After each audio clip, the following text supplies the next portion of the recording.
Baiklah, selamat pagi peserta didik, khususnya kelas 10 SMK Budi Luhur Sintang, di mana saja berada. Ada beberapa jurusan, ada kelas 10 TKJ, ada kelas 10 PDP, ada kelas 10 OTKP, dan ada kelas 10 AKL, serta kelas 10 ATPH atau pertanian. Pertama-tama Bapak menyampaikan selamat datang dan selamat bergabung bersama SMK Budi Luhur Sintang. Adalah suatu berkat yang luar biasa kalian boleh bergabung. Nah, hari ini sesuai dengan jadwal materi yang kita sampaikan, khususnya mata pelajaran PPKN, Pendidikan Pancasila dan Kewarganegaraan. Ini mata pelajaran yang Bapak ampu selama tahun pelajaran 2020-2021. Nah, karena ini kelas 10 kita masih dalam proses perkenalan. Mungkin belum tahu siapa guru PPKN. Nah, ya, saya mau perkenalkan biodata saya. Jadi nama lengkap, nama Bapak Emmanuel ditentukan, sarjana pendidikan, alamat Jalan MT Haryono, Sintang. Apabila punya ada masalah dalam pembelajaran, khususnya pada pelajaran PPKN, nah, bisa menghubungi via telepon ataupun WhatsApp di nomor 085245813316. Ya, kapan saja mungkin ada permasalahan bisa menghubungi Bapak di nomor tersebut. Ini biodata lengkap saya. Dan di sini Bapak akan mengajar di semua kelas nih. Nggak bisa kalau menghindar dari kelas 1 atau di kelas 10 sampai dengan kelas 12 tuh. Selalulah ketemu Pak Iman. Selain saya mengajar mata pelajaran PPKN, Bapak sebagai wali kelas di kelas 12 TKJ dan dipercaya oleh kepala sekolah menjadi waka kesiswaan. Baik, itulah sekedar perkenalan kita pada pertemuan pertama. Nah, untuk mempersingkat waktu, karena kita ini sistemnya online, kita harus kebut supaya tidak memakan biaya paket Anda, data Anda. Jadi kita lanjut untuk materi pelajaran di awal tahun ajaran ini. Baiklah, mari kita sama-sama melihat peserta didik. Adapun materi pelajaran PPKN dalam semester ini ada kita bahas 5 bab. Yang pertama tentang bangsa dan negara. Bab 2 nanti kita membahas tentang fungsi dan peran Pancasila dalam kehidupan bangsa dan negara Indonesia. Pada bab yang ketiga, nilai-nilai Pancasila dalam penyelenggaraan negara. Pada bab 4, kita mempelajari tentang ketentuan kehidupan berbangsa dan bernegara dalam Undang-Undang Negara Republik Indonesia tahun 1945.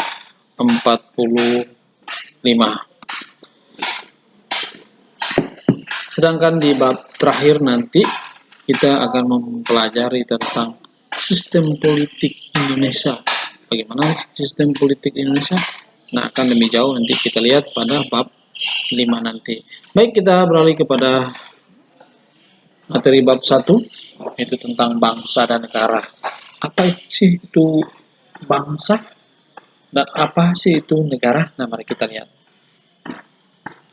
Tujuan pembelajaran kita ini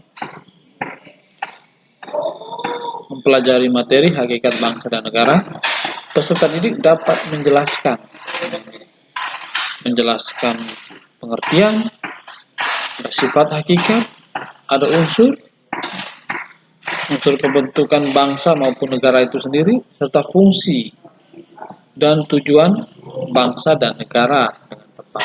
Oke, pada poin yang pertama kita membahas tentang hakikat bangsa dan unsur terbentuknya negara. Apa itu bangsa? Ya, menurut Kamus Besar Bahasa Indonesia, bangsa itu merupakan kelompok masyarakat yang bersamaan asal keturunannya, adat, bahasa, dan sejarahnya, serta pemerintahannya sendiri. Itu pengertian daripada bangsa. Itu menurut Kamus Besar Bahasa Indonesia.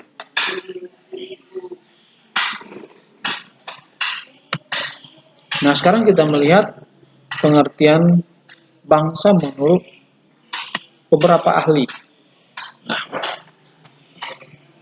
yang pertama, menurut Jalobsen dan Lipan.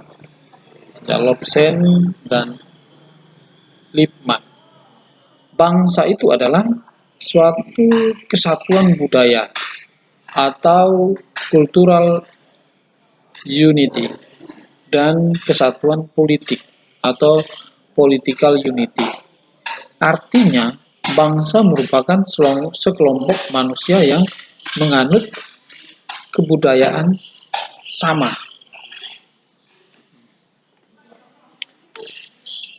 Ataupun menurut Ernest Renan, bangsa itu adalah suatu jiwa atau suatu akal yang terjadi dari dua hal yaitu rakyat yang harus bersama-sama menjalankan suatu riwayat dan rakyat yang kemudian harus mempunyai kemauan untuk keinginan hidup untuk menjadi satu.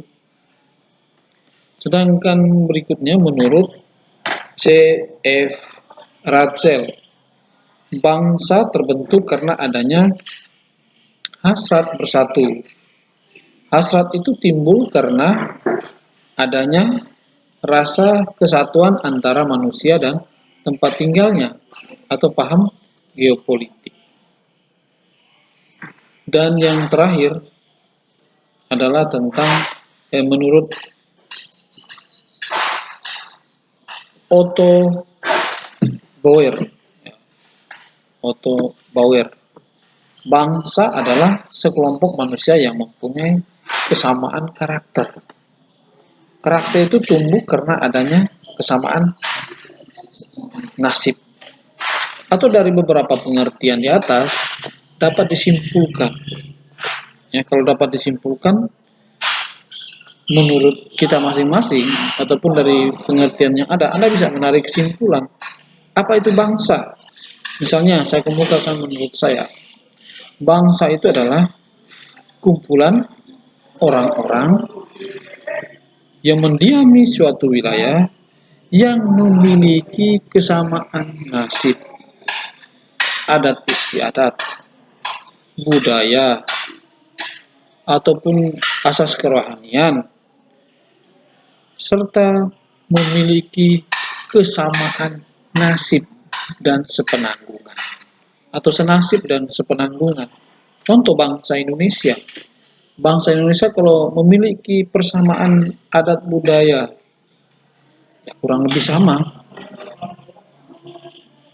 Kalau dari garis keturunan itu tetap patrilinear pada umumnya di Indonesia. Itu dari segi kebudayaan atau menghormati perempuan. Itu contoh daripada kebudayaan atau persamaan nasib dan sepenanggungan. Sama-sama pernah dijajah oleh bangsa-bangsa lain. Contohnya bangsa Belanda Jepang, karena punya persamaan nasib. Kita sama dijajah. Sehingga dari persamaan nasib itu muncul muncul masyarakat yang ingin bentuk bangsa itu sendiri. Nah, itulah kurang lebih pengertian bangsa. Kalau kita simpulkan dari beberapa pendapat, ada 4 pendapat ahli dan menurut Kamus Bahasa Indonesia yang telah dikemukakan tadi. Masih banyak lagi pendapat para ahli yang dikemukakan. Bisa silakan browsing di internet, sangat banyak. Baik. Nah, apa sih yang menjadi faktor yang mendorong terbentuknya bangsa? Faktor pendorong terbentuknya bangsa. Yang pertama adalah keinginan untuk mencapai kesatuan nasional. Keinginan untuk mencapai kesatuan nasional. Bersatu. Kita ini sama, dari nenek moyangnya sama. Rasnya mongoloid.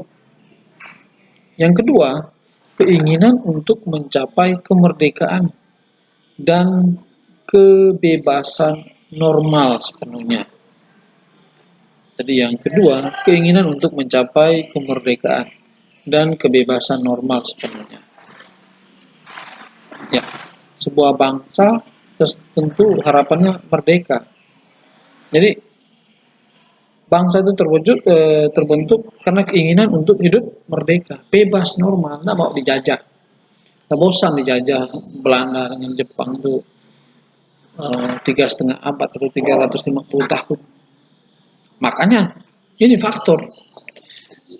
Yang ketiga, keinginan akan kemandirian, keunggulan, individualitas, keaslian dan kekhasan. Ya. Kalau kita merdeka tuh, aduh terserah kita lah. Kita berusaha untuk membangun bangsa dan negara, membangun yang kelompok yang paling kecil, keluarga, untuk hidup mandiri, mampu bersaing, baik itu ekonomi maupun secara SDM-nya. Yang keempat, keinginan untuk unggul di antara bangsa-bangsa dalam mengejar kehormatan, pengaruh dan prestise.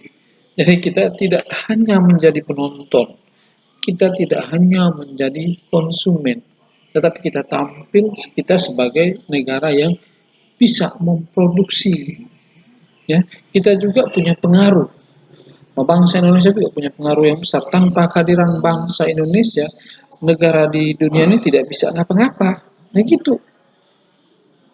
Nah bukan sebaliknya, kita selalu bergantung pada negara lain.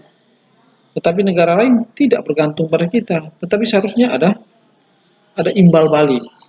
Kita memerlukan negara lain juga sangat memerlukan kita.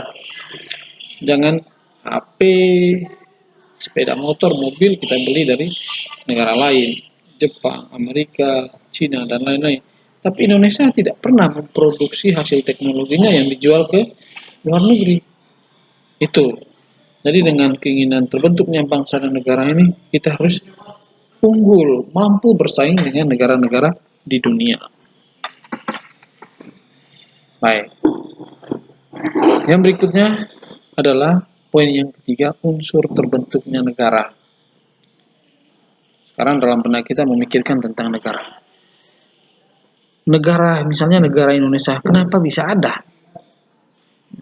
Adanya negara Indonesia itu tentu punya ada beberapa unsur. Kalau di SMP mungkin Anda pernah mempelajari, ada unsur konstitutif dan ada unsur deklaratif. Nah, yang kita lihat pertama adalah unsur penduduk yang tetap. Mau ada negara ya harus ada penduduk dulu atau ada rakyat. Rakyat yang mendiami suatu wilayah tertentu. Jadi satu poin yang pertama, negara ada karena ada rakyat, karena ada penduduk. Nah, penduduk tentu dia harus mendiami suatu wilayah tertentu. Jadi unsur terbentuknya negara yang kedua itu adalah wilayah. Wilayah sebuah negara itu meliputi ada darat, ada laut, dan ada perairan. Itu ada teritorial Indonesia. Ada daratan, ada perairan, dan udara. Makanya kalau untuk menjaga pertahanan dan keamanan negara ini diperlukan TNI. TNI itu ada TNI Angkatan Darat, ada Angkatan Laut, dan Angkatan Udara. Ya tugasnya menjaga wilayah keutuhan teritorial Indonesia nih, wilayahnya udara sekalipun di atas di bumi ini di daratan, ya wilayah teritorial udara itu milik bangsa Indonesia ataupun perairan. Kalau kamu pelajar di mata pelajaran eh, geografi atau IPS, perairan meliputi ya salah satunya laut, ada danau, ada sungai, ada rawa, ada telaga, dan lain-lain. Itu perairan. Sebenarnya kalau di Indonesia itu ya hampir 60% itu wilayah teritorial Indonesia itu perairan. Dan daratan itu ya kurang lebih 40% saja. Itu dia. Nah, yang berikutnya, selain ada penduduk yang tetap, selain ada wilayah tertentu, yang harus ada pemerintahan. Jadi penting. Kayak di Indonesia ada pemerintah, ada presiden, wakil presiden, ada legislatif, ada eksekutifnya. Ya kalau ada penduduk, nggak ada pemerintahannya, ya seperti ayam kehilangan induk lah begitu kira-kira. Jadi adanya pemerintahan yang berdaulat, pemerintahan yang sah menurut undang-undang. Nah, dan yang terakhir adalah kemampuan mengadakan hubungan dengan negara lain. Jadi unsur terbentuknya negara tidak hanya 3 tersebut, tetapi yang menjadi faktor penentu terakhir adalah kemampuan mengadakan hubungan kerja dengan negara lain. Kenapa penting? Ya, di dunia ini tidak ada satupun negara yang mampu hidup sendiri tanpa bantuan dengan negara lain. Sama seperti manusia itu adalah makhluk sosial. Makanya apa? Mereka perlu mengadakan hubungan kerjasama dengan negara lain. Contoh, Indonesia. Indonesia itu komoditi utama yang diekspor ke luar negeri ada sawit, ada karet. Nah, kita memerlukan negara lain untuk membeli. Tetapi Indonesia juga sangat membutuhkan negara lain untuk pemenuhan kebutuhan dalam negeri. Misalnya beras kita masih impor, sekalipun itu adalah makanan pokok kita. Makanya perlu, penting. Nah, sempat kalau kita tidak di stop, tidak mengadakan hubungan kerjasama dengan negara lain, berarti kebutuhan akan pangan kita, contohnya beras, tidak terpenuhi, kelaparan kita. Makanya pentingnya sebuah negara itu mengadakan hubungan kerjasama dengan negara lain untuk pemenuhan kebutuhan. Simpel aja lah, manusia itu adalah makhluk sosial. Dalam hidupnya manusia memerlukan manusia yang lainnya untuk memenuhi kebutuhan hidup sehari-hari. Guru memerlukan siswa atau sebaliknya siswa memerlukan guru. Kita memerlukan pakaian, ya kita ke penjahit atau ke konveksi. Itulah kurang lebihnya. Nah, kita adalah makhluk sosial.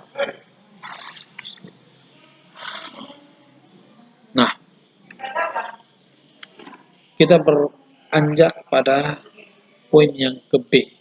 Tadi kita mempelajari tentang bangsa, sekarang kita mempelajari tentang negara dan bentuk-bentuk kenegaraan. Ini nanti kita akan lihat apa itu negara dan bentuk kenegaraan yang ada di Indonesia ya. Nah, menurut Roger F. Soltau, negara itu adalah alat atau agensi atau wewenang atau authority yang mengatur atau mengendalikan persoalan bersama atas nama rakyat. Yang berikutnya menurut Logeman, negara itu adalah organisasi kemasyarakatan atau ikatan kerja yang mempunyai tujuan mengatur dan memelihara masyarakat. Yang ketiga menurut Hegel, negara itu adalah organisasi kesusilaan yang muncul sebagai sintesis dari kemerdekaan individual dan kemerdekaan universal. Ini ada lagi yang keempat, negara adalah organisasi kekuasaan dari sekelompok manusia yang mendiami wilayah tertentu tadi. Atau menurut Karl Marx, negara adalah alat kelas yang berkuasa kaum borjuis atau kapitalis untuk menindas atau mengeksploitasi kelas yang lain atau proletariat atau buruh.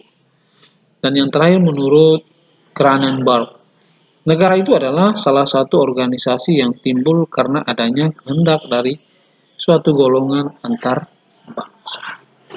Itulah kira-kira pengertian negara.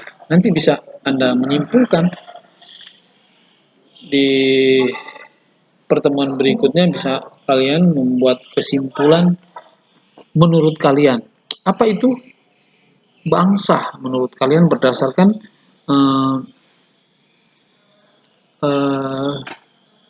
berdasarkan beberapa pengertian menurut ahli. Apa itu negara? Nanti bisalah masing-masing membuat kesimpulan. Kita lanjut. Nah, sifat negara. Ini penting. Sifat negara itu, nih, yang pertama itu adalah memaksa. Kok dipaksa sih? Ya, kalau namanya paksa, mau tidak mau, suka tidak suka, ya harus mau. Itu namanya paksa. Memaksa itu kalau dalam artinya, saya beri contoh, negara membuat peraturan perundang-undangan untuk mengatur warga negara. Dan warga negara dituntut untuk patuh terhadap peraturan perundang-undangan yang telah dibuat. Kalau tidak patuh gimana? Nah, ini yang memaksa. Negara hadir sebagai sifatnya memaksa. Misalnya, tertib lalu lintas, menggunakan helm, atau memiliki surat-surat yang lengkap. Tidak jarang Anda ditahan. Itu karena sifat negara. Kalau tidak pakai helm, didenda. Bayar 250.000. Apa tujuannya?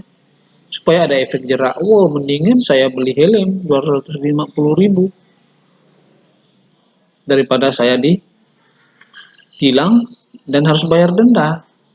Nah, itu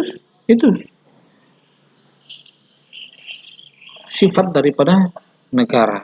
Atau membuat peraturan perundang-undangan, wajib bayar pajak. Kalau tidak wajib bayar pajak, didenda,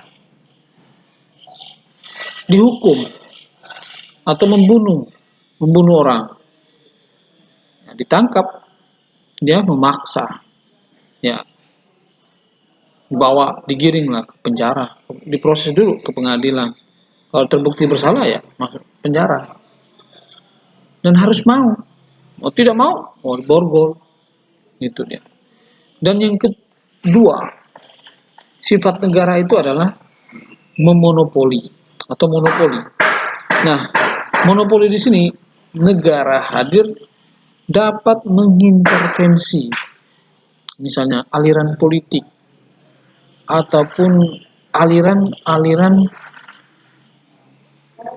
agama dan kepercayaan yang menyesatkan.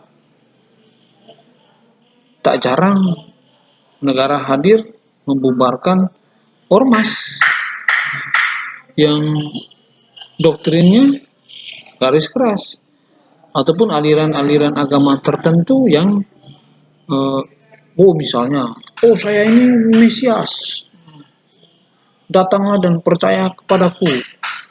Nah, contoh seseorang muncul di hadapan publik mengatakan nah oleh sebab itu negara hadir.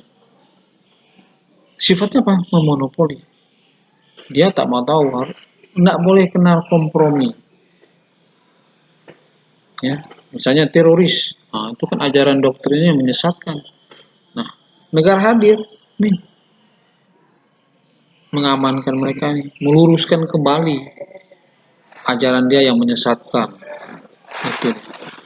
Yang ketiga, sifat negara itu adalah sifatnya mencakup semua. Seluruh peraturan perundang-undangan yang dibuat itu berlaku untuk semua orang, baik itu rakyat biasa maupun aparatur pemerintah, aparatur negara atau aparat penegak hukum, semuanya. Jadi peraturan perundang-undangan yang dibuat itu mengatur semua orang tanpa terkecuali, ya, tanpa terkecuali. Ya mungkin kalau tidak masuklah orang gila gitu kan. Jadi hadir negara itu mencakup semua. Ya itulah kurang lebih sifat hakikat negara yang kita bahas. Yang pertama itu sifatnya memaksa, membuat peraturan perundang-undangan dan harus dipatuhi oleh seluruh warga negara Indonesia. Misalnya sifatnya memonopoli, ya, dapat membubarkan ajaran atau aliran politik serta aliran kepercayaan yang menyesatkan. Dan yang ketiga adalah sifat mencakup semua. Semua peraturan yang dibuat itu berlaku untuk seluruh warga negara Indonesia tanpa terkecuali. Itulah kira-kira. Kita beralih kepada pokok bahasan berikutnya. Asal mula terjadinya negara. Asal mula terjadinya bumi, ya, misalnya. Atau saat ini kita mempelajari asal mula terjadinya negara.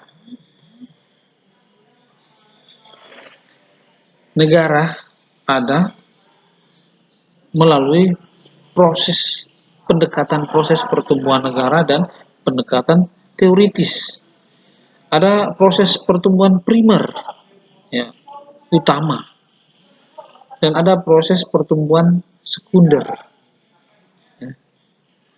Dan menurut pendekatan teoritis, yaitu yang pertama adalah teori ketuhanan. Kalau teori ketuhanan itu mengatakan bahwa ya, kalau di dalam ajaran agama apapun mengatakan alam semesta ini diciptakan oleh Tuhan. Jadi negara itu ada karena ciptaan Tuhan.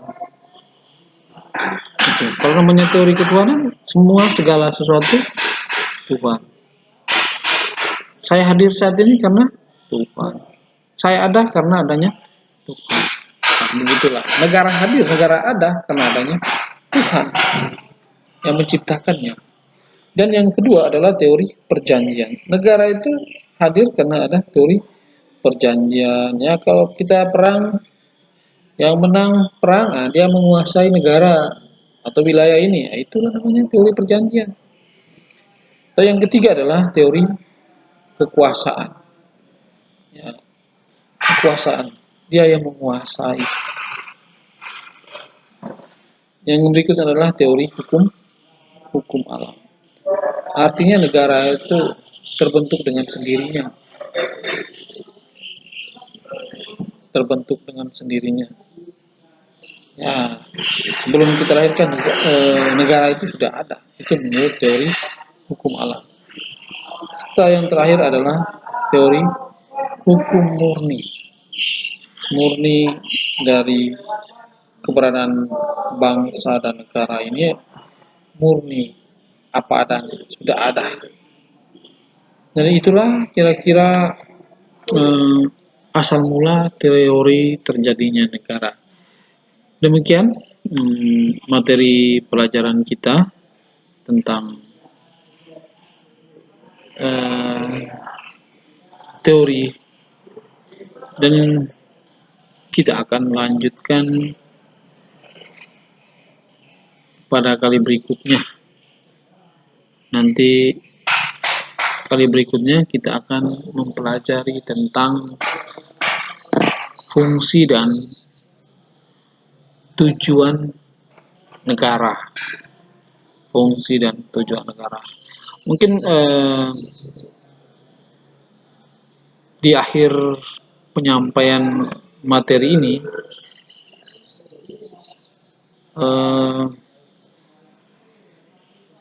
ada 2 tugas tadi yang saya sampaikan kepada kalian. Simple aja sih, nanti silakan dikirim di kolom soal jawaban. Silakan merumuskan pengertian